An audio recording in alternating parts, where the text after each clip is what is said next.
बिस्मिल्लाहिर्रहमानिर्रहीम। अस्सलाम वालेकुम। काश अभी गंदम की फसल के अंदर दूसरा पानी किस वक्त लगाना चाहिए, कौन सी खाद इस्तेमाल करनी चाहिए जिससे हमारी पैदावार बढ़ रही हो, ये सवाल बहुत ज्यादा पूछा जा रहा होता है। इसके बारे में आज हम बात करेंगे। अगर आपने हमारे चैनल सब्सक्राइब किया, चैनल को फौरन सब्सक्राइब कर दें, साथ में बेल के बटन को दबा दें ताकि फसलों के मुतालिक हम जितनी वीडियो बना रहे होते हैं वो आपको बर वक्त मिल सके। काश्मीरी गंदम की फसल के अंदर दूसरा पानी जो है वो आपको थोड़ा सा जल्दी लगाना चाहिए, क्योंकि जल्दी लगाने की वजह यह है कि दूसरे पानी के ऊपर भी यूरिया खाद ही डाली जाती है।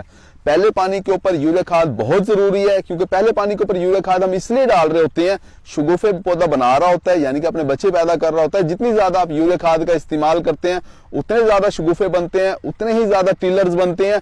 काश पहले पानी के ऊपर आपने यूरिया खाद का इस्तेमाल करके शुगुफों की तादाद में इजाफा किया, यानी पौधों की तादाद के अंदर इजाफा किया। अब इन बच्चों को पालना भी है आपने। इन बच्चों को पालने के लिए आपको दूसरे पानी के ऊपर भी यूरिया खाद का इस्तेमाल करना पड़ेगा। यूरिया खाद जब आप इस्तेमाल करते हैं, पौधे का साइज बढ़ता है, शुगुफों का साइज बढ़ता है, पत्ते का साइज बढ़ता है, पत्ते चौड़े होते हैं, फसल के अंदर हरियाली आती है, एक ताकत आती है।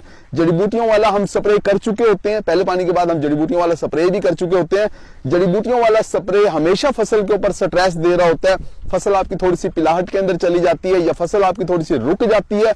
फसल को चलाने के लिए, पिलाहट को खत्म करने के लिए, इन नए बनने वाले शुगुफों को ताकत देने के लिए दूसरे पानी के ऊपर यूरिया खाद का इस्तेमाल बहुत जरूरी है। अब यूरिया खाद की अगर मिकदार की बात की जाए तो आप आधी बोरी से लेके 1 बोरी यूरिया खाद फी एकड़ इस्तेमाल करते हैं। अगर तो आपकी फसल बहुत अच्छी है, खेत आपका बहुत जरखेज है, जमीन आपकी जरखेज है, तो आपको चाहिए कि आप आधी बोरी यूरिया खाद इस्तेमाल करें, फसल आपकी जो है वो बेहतरीन हो जाएगी। लेकिन अगर आपकी फसल कमजोर है, जमीन आपकी कमजोर है, या जड़ी बूटियों का स्ट्रेस, जड़ी बूटियों वाला जहर जो आपने इस्तेमाल किया, स्प्रे किया, उसका स्ट्रेस ज्यादा आ गया है, या आपकी फसल के अंदर नमकियात वगैरह हैं, तो दूसरे पानी के ऊपर आपको पूरी बोरी यूरिया खाद की इस्तेमाल करनी पड़ेगी। इसके अलावा एक बात आप नोट कर लें कि यूरिया खाद का इस्तेमाल गंदम की फसल के अंदर पहले 50-55 दिन के अंदर अगर आप करते हैं तो आपकी पैदावार बढ़ रही होती है। अगर आप यूरिया खाद का इस्तेमाल देर से करते हैं, यानी 60 दिन के भी बाद अगर आप कर रहे होते हैं, तो पैदावार आपकी बढ़ने की बजाय कम हो रही होती है।